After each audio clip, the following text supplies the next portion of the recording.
Etwas Kleines zwischendurch. Und ein Kaffee muss auch mal sein.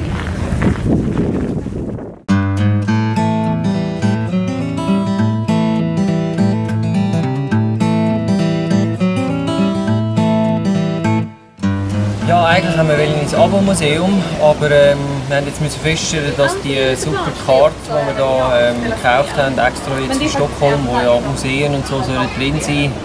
Das Abo-Museum ist nicht drin und das hat nochmal 280 Säcke gekostet und wir haben nur noch irgendwie 1,5 Stunden oder so, oder ja, 1,5 Stunden Zeit gehabt, darum haben wir das jetzt mal vorläufig jedenfalls auf die Seite tun.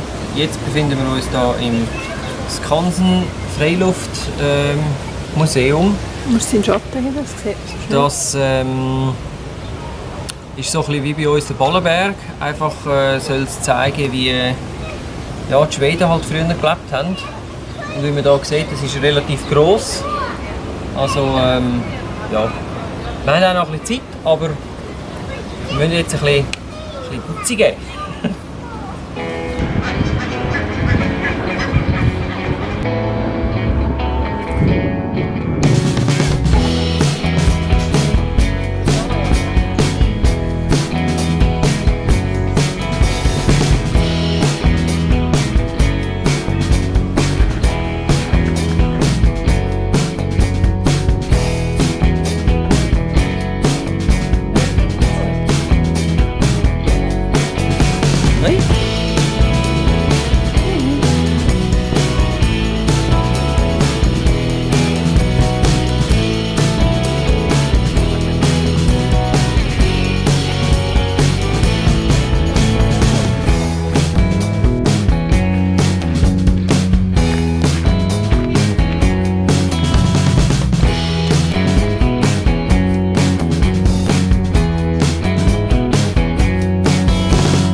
Hier sehen wir jetzt so einen Konsum- und Tankstelle.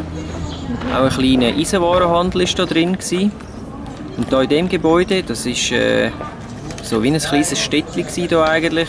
Da hat es so Shops gehabt und in Stockholm hat es auch viele von diesen Shops gehabt, haben wir hier gelernt. Hinter dieser Frau sind Gewürze in diesen Gestellen.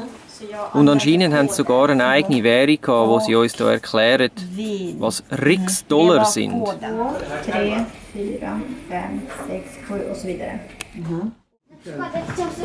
Ask questions if you have any. Jetzt sind wir gerade noch in der Fotografie-Ska. Das ist ein altes Lagergebäude oder so, glaube ich, wo jetzt komplett der Fotografie dient und so. Unter anderem ist Bryan Adams jetzt gerade Ausstellung und noch ein Haufen andere. Es ist wirklich gross, wirklich gut. Es war in der Karte bei uns inklusiv, was es noch viel besser macht.